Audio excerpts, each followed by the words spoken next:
Here's another one. If a driver loses a scale ticket before sending it, what would you suggest we do as a shipper?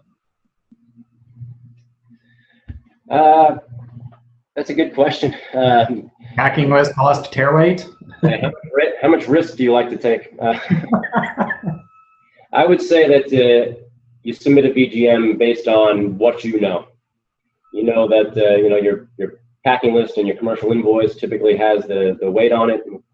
So I would say you take those documents and other information that you have at handy, and then just add your tear weight and move on.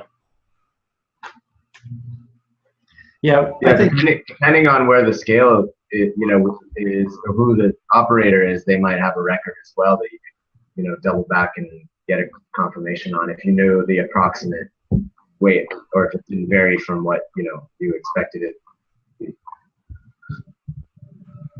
I think it's important to know that I think, Kylie, this is a great question, and it really brings up the fact that in the United States, this has never been a problem of overloading, because we do have a requirement to weigh our goods, to provide packing lists. The steamship lines know their container weight, and for the most part in the United States, this has been accomplished for centuries.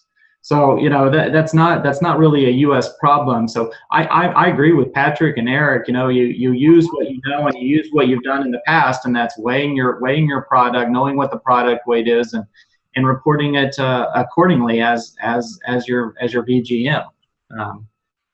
Because again, this has never really been a U.S. problem, and the fact is that the liability still, from the Coast Guard's perspective, lies on the steamship lines.